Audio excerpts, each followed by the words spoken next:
Yo, what is going on, guys? Welcome back to a brand new video on the channel. Inside of today's video, we're bringing back the Scrim series. So I have taken a few days off on the channel, so first and foremost, apologies for that one, but we're feeling back and refreshed. So there's going to be a few scrims over the last week. We didn't actually scrim too much last week, but now we are tripling down on scrims 3 times a day, and that will last probably around 6 hours. So you'll be seeing a lot more gameplay on the channel, and also the competitive season is starting back up, so I'll be doing as much competitive gameplay on the second channel as well as fun content as well.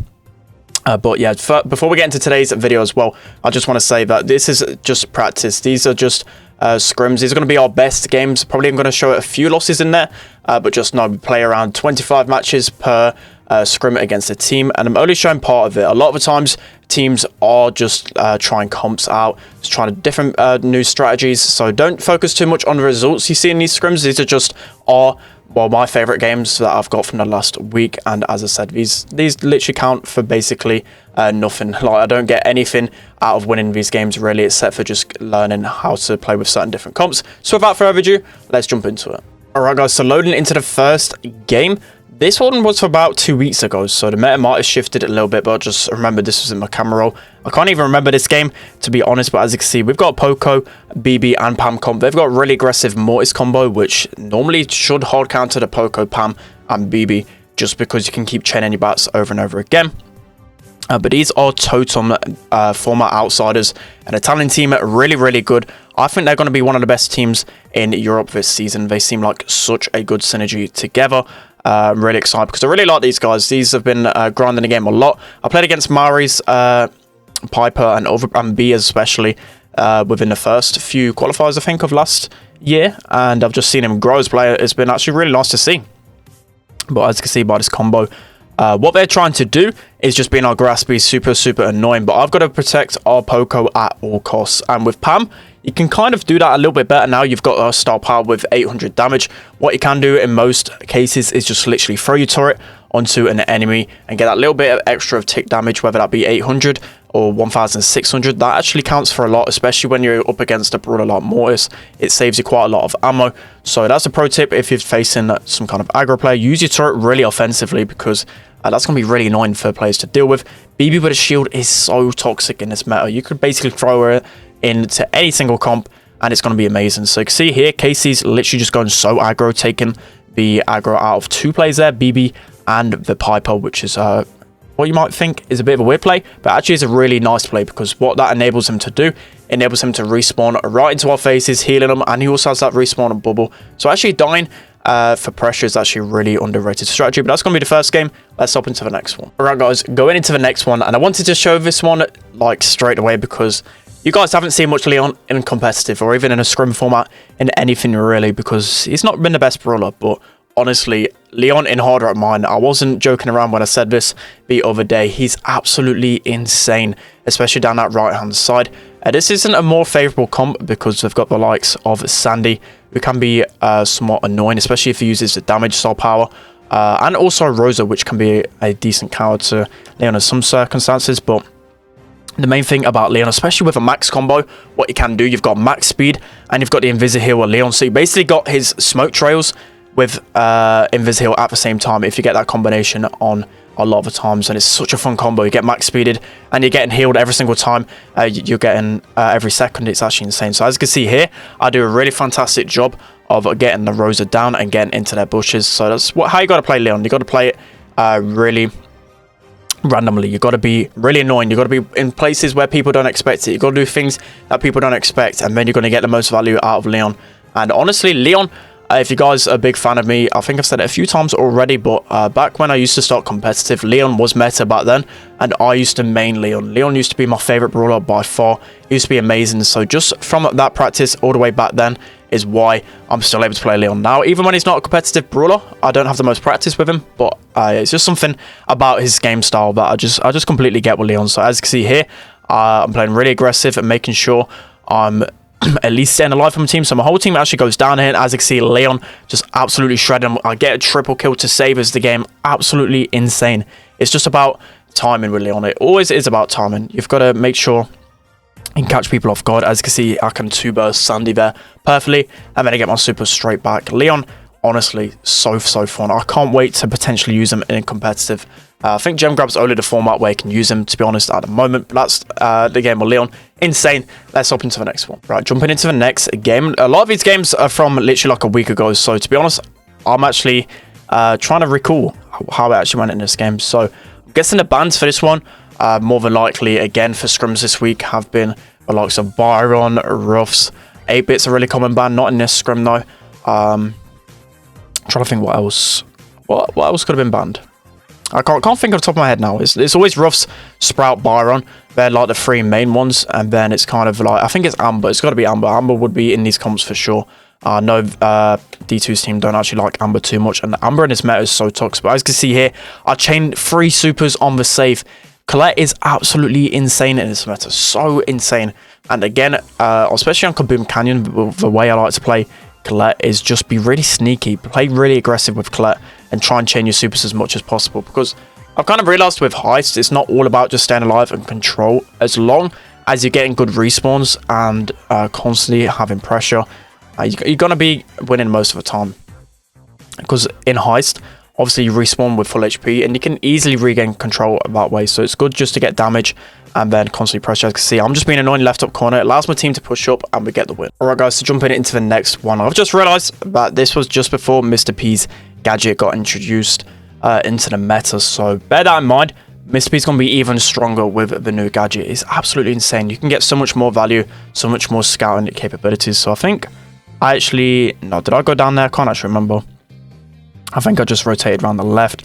Unfortunately, they've got a lot of control, which with this comp, with Sandy in it, is so much easier to get control of the grass, and you've got to pinch them out, especially with Canal Grande. So what we tried to do is to play really aggressive straight away onto the Sandy.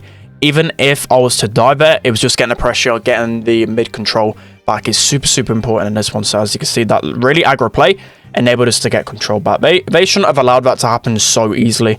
They definitely should have communicated that a lot quicker to keep us out of there. So you can see Tick. Tom's one of the best ticks in the world. Probably is the best tick in the world. And that literally Tick probably is his best game mode and map is Bounty and Canal Grande. He's just always been amazing on this map.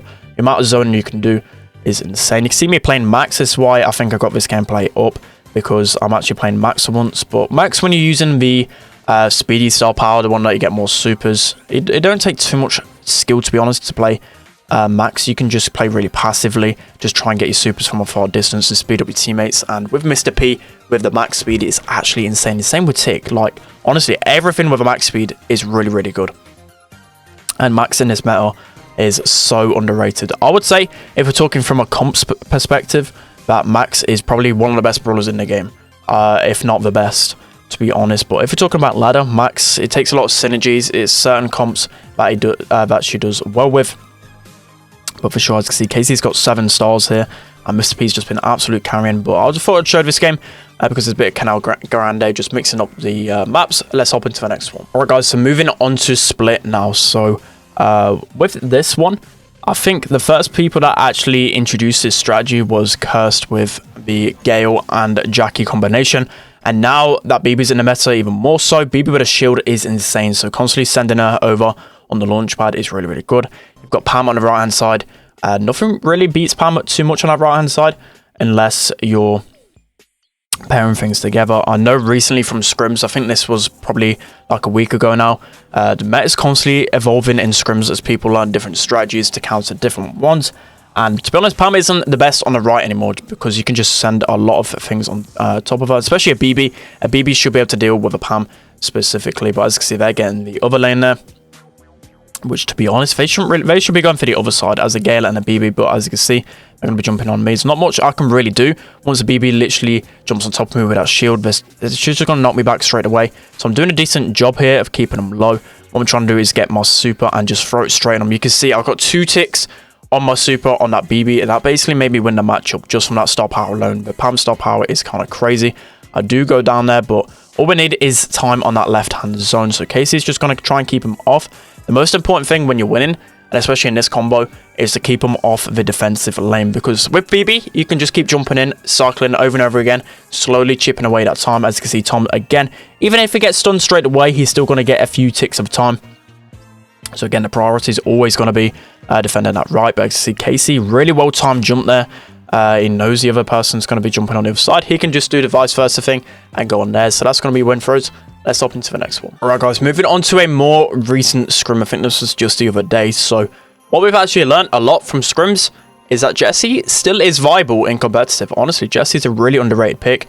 And I think people were just a bit reluctant with the nerf. Especially that Jesse's kind of easy to dodge. And before, she was completely broken. She definitely probably was the best brawler in the game, to be honest. And now they've nerfed her, I think she's still really good in the meta. Not as good as she was once before, but she still does a lot of damage. But as you can see, we've got a little bit of a different strategy here.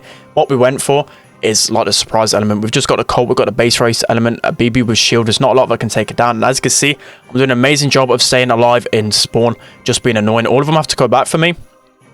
That just enabled my team just to go straight for the respawn again. So if these guys knew this was one of our comps that we played a lot, they'll probably be able to counter it pretty well because they've got a Colette, they've got Jesse. All of these brawlers should be countering our comp pretty easily, but again, it's just a surprise factor, and it's a scrim, so we're testing out some certain comps, and probably once they know how to play against it.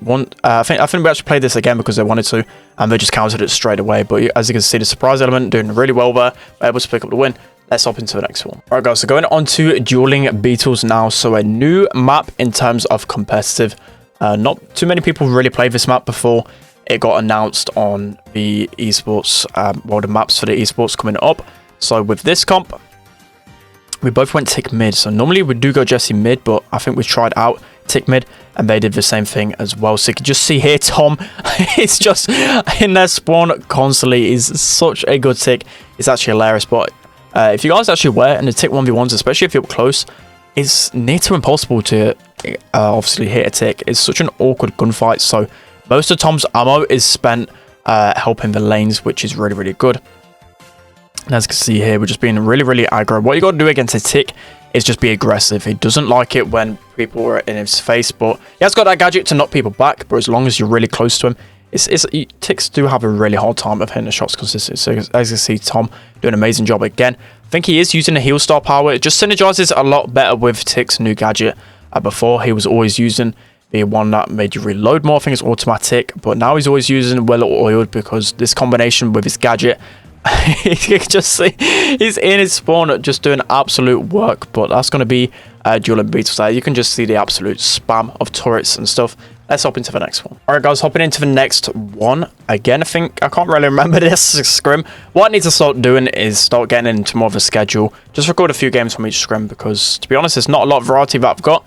But as I said, with 3 scrims a day, I should be able to record better versions of this one. So this is the Equax team with RZM. You guys should be aware of Equax at first 50k, RZM, insane mortis trick shot, and Die as well. It's always been one of Equax's teammates, and Die, really underrated player. This team, honestly, is going to be really underrated for next year. I've not really seen RZM in competitive at all, but Equax and Die, I've seen them a few times, and they're a top-tier team for sure. So I'm really excited to see them, as I said. I think they're all French lineup as well. So kind of a theme for this year with esports in terms of Brawl. Everyone's near enough the same nation. You've got SK, everyone's Germany, you've got us, everyone's UK. You've got this team, everyone's from France. You've got Clash, everyone but Lenane is from Spain. I'm trying to think if I forgot anyone else. I've got Code Magic, everyone France as well. Basically, every single team outsiders, Totem now, everyone's Italian. So literally every single team except for a couple, or just a full nations lineup. But as you can see, I think I've shown this one because I'm using Gene. Gene, honestly, in Siege, people are starting to use him again. And Lou has just dropped out of the Siege meta near enough completely because of brawlers like Sandy, brawlers like BB. Just too much for Lou. Lou just really isn't great right now. Even though you can defend a boss fully with good teamwork, with good strategies, you can defend well anyways. So Lou, yeah, just not really a good brawler in the meta right now. One of the worst brawlers in the game. And it's mainly just due to his really, really bad slow reload speed. A lot of brawlers just can out DPS him. And he's not going to win a lot of 1v1 interactions, which is a really annoying thing. But his super is by far the best thing about him. The fact that he can throw his super on for like 10 seconds, it's even more annoying than Sandy's super.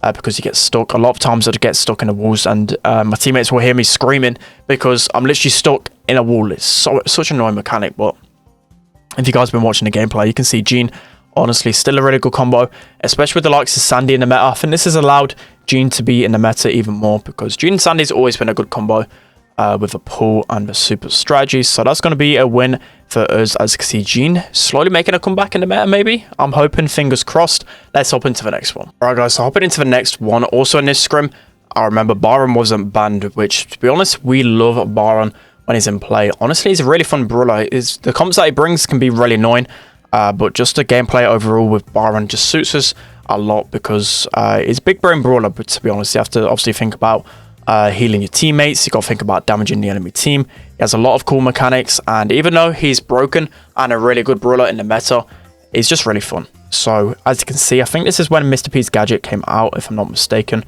You've also got a completely different meta. Before, as I said, you used to have Bow Nanny strategy on this map. This used to be the best map for Bow and Nanny in competitive. There's only 3 bounty maps. There's Snake Prairie, you've got this map, and then what's the other one, man? I forgot what the other one I forgot what the other one it is, but anyway, it's not that good on that one for sure. So as you can see, Tick in mid is really good because a lot of time people still use Nannies. Nanny's always been a good bounty brawler. Nanny's basically a counter to Piper and a lot of different brawlers, especially with Nanny's super. You've got Byron, who's just a good counter to basically everyone. You've got Tick in the mid. He's always been good in this one. The only big thing about Tick was that he got pushed out the meta a lot of times because obviously the Nanny head could just one-shot him straight away. Mortis would just absolutely destroy him. But now with a Tick's gadget, you can tank a lot of different things. You can tank Tick heads, you can tank Nanny heads. It's such an amazing gadget. I love it. It's made Tick even more meta. As you can see here, Mr. P just been really annoying. Mr. P with that new gadget is so good right now. Just insanely good. Honestly, Mr. P is one of the best brawlers just because of this new gadget. I haven't really done too much in this game, but I think I just wanted to show some different gameplay with Byron in it because he's a brawler that's basically perma-banded every single scrim. So you can see some different gameplay here. As you see, Tick just too strong for the enemy team. The Tick Byron strategy, I literally didn't do anything in that game. Let's hop into the next one. Right, guys, heading into the next one. So again, this is the scrim with Byron in play, and I think this was the only one last week where Byron wasn't banned or any type of meta brawler. So you've seen a really different meta here. So we've gone with the BB and Colette synergy together. It's absolutely crazy with Byron. So obviously you've got the BB shield, and then you have the Colette shield once she supers. So this matchup really is about Byron, how much synergy he can get with the healing. Tom doing an amazing job on Pam, and to be honest, we've got a bit of a hard counter because Colette's really good against Pam and BB, but Byron kind of counters the interactions with Colette in a way because obviously with Colette there's certain interactions where it takes like 2 shots and a super, but if they're getting healed by the BB gadget or by the Pam turret or by the Byron healing, it can counter her quite a lot. So they do get a good trade-off there. Tom pushing well. Honestly, I really like Minecart Madness in competitive. Sometimes it can be a bit RNG with the way the minecarts come, but just overall gameplay with minecart, I really do enjoy it. One of my favorite gem grab maps. It's just so much different than the other ones, and ever since the fences got introduced on minecart, it's made the map 10 times better for pros especially. I know a lot of people still say, for some reason, don't really know why, that the old Minecart Madness used to be the best, but there's just no way. The meta in the new Minecart Madness map is so good. So you can see here, Casey probably should have been a little bit more aggro with the super, even though I really needed 1 gem, just because I could just heal him up constantly with that shield. But really well played from us so far. I've just managed to stay alive basically the whole game, as you can see. Most of the time is just me spent spamming the heals on Colette. We all actually go down there, which is quite surprising, but nice kill from Tom. I'm able just to collect all of the gems, and like you've seen in my past Kaboom Canyon gameplays with Colette, you can just see the way it's played. You just spam the hell out of Colette when she's got that shield, and she could just constantly cycle her super over and over again. It's such a broken combo, so that's going to be another game. Let's hop into the next one. Right, guys, hopping into the next one. So I'm really glad I actually recorded this one. I thought I forgot to include some parallel plays.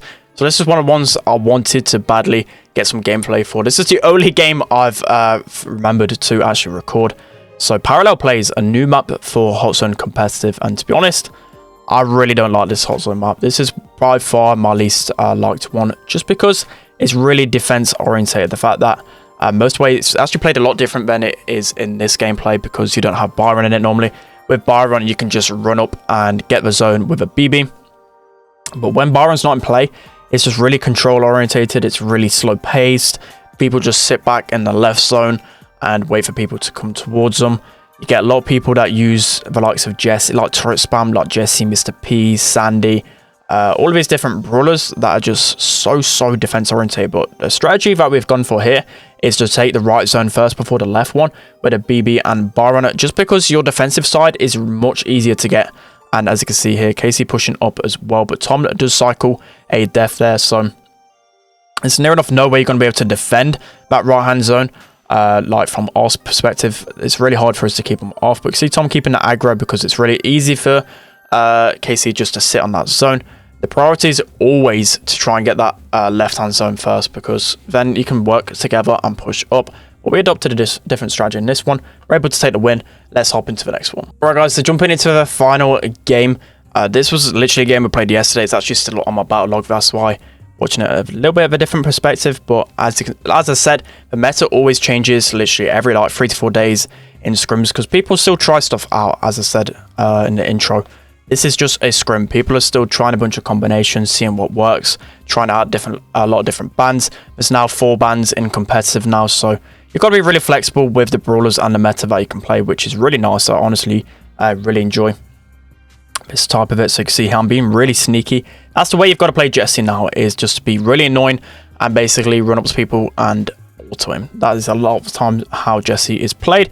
But she's sneaking back into the meta. Honestly, she's really good. There's not a lot that can truly counter her, especially on maps like this. Probably like a thrower would be really good, but then you're going to run the risk of the tanks like BB, Daryl. That's what a lot of people have been playing, but I'm using the turret that makes you speed up faster, because you can get a lot of damage. Already dealt 50% to the safe, which is just crazy. So what I'm doing here is just being annoying and staying alive. All of them are up on our safe, but Casey and Tom, they've got respawn, so that's not why I've came back, because you want to keep the aggro up there. So again, I'm just keeping up in the left hand side, just playing my life, being really annoying, and slowly my team will push up and hopefully and we get some percentage. But 3% at a time honestly isn't the worst, and I'll keep getting ricochet shots off the safe, and I get a double kill from just literally shooting a safe there. It's absolutely hilarious. But Jessie on the safe, never leave her alone. But that's going to be the end of today's video. Hope you guys enjoyed this one. As I said, I'll be definitely trying starting today to get way better gameplays, because that was a bit messy. Could have done a little bit more prepared, but just been taking a bit of a break, and now is crunch time. Literally a week away from the next qualifiers, well, the first monthly qualifiers, so will be really good preparation. You'll be seeing a lot more tournaments as well. There's a lot more homegrown tournaments, like actually not homegrown, community tournaments, what we're talking about, that's football. Like Queso Cup, there's been a few more announced and in the pipeline, so really excited for just all the community events, and also just the season starting up again, because it's given me some motivation to play and really try and improve my game. So that's going to be the end of today's video. I hope you guys enjoyed. Don't forget to like, comment and subscribe, and I'll see you guys next time.